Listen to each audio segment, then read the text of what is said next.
As always, when we start this program, I like to take Sheed back in a moment in time. I was able to stump him last episode by going back to when he debuted when he published a children's book, and he was debuting it on a local, I think, Sacramento news affiliate just a couple of years ago. But today, Sheed, I'm going to take you back to May 7th, 2007. This one should be a little bit more obvious. May 7th, 2007.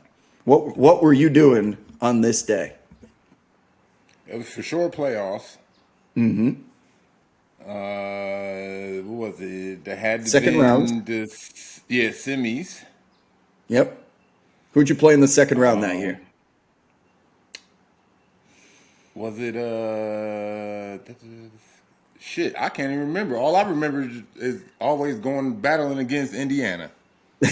You're almost there. So this second round, let's run the tape. You actually have the Chicago Bulls, and this particular game's at home. And I found this one interesting because as I continue to do these moments in time, I'm trying to line up what part of the playoffs we're in current day with when Sheed was in them back in his day.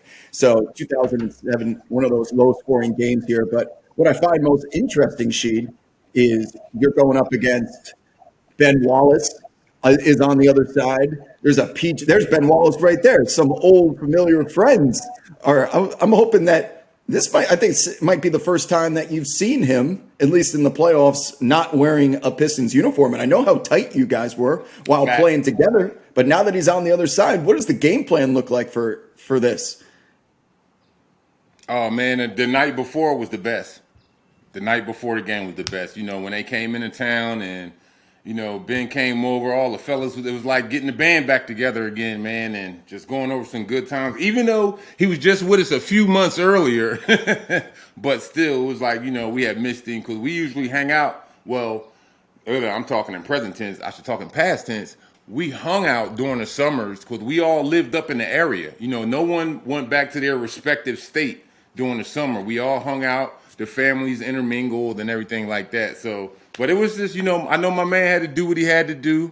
He felt as though he had to get paid, which, he wasn't wrong. He did have to get paid for winning a couple of defensive player of the years, and you won a championship. So, it was a good game. It was fun. It was fun. Of course, it was a lot of shit talking, because we was killing him. But, we knew what to say, but not too much where it was like, disrespectful. You know what I'm saying? I'd like to poke a little bit more there. I need more than we knew what to say, but it wasn't disrespectful. What was said? It was like, okay, well, we knew Ben wasn't much of an offensive guy, okay? So it's not like we were sitting up there talking shit to him like, oh, motherfucker, you can't score on me. Come back at me. Like we already knew, like, come on, that don't make sense. We was talking shit to him on the defensive end. So it's like, if he was guarding me and then the other big or the other guard scorer, we just fuck with him like, you better get your ass over there. Like, they ain't Tayshaun on the wing now. Like, so we just fucking with him on that type, you know what I'm saying, on the defensive side of it. And just having fun with it, though. But, my brother did what he had to do, man. He had to get paid, and, I ain't mad at him.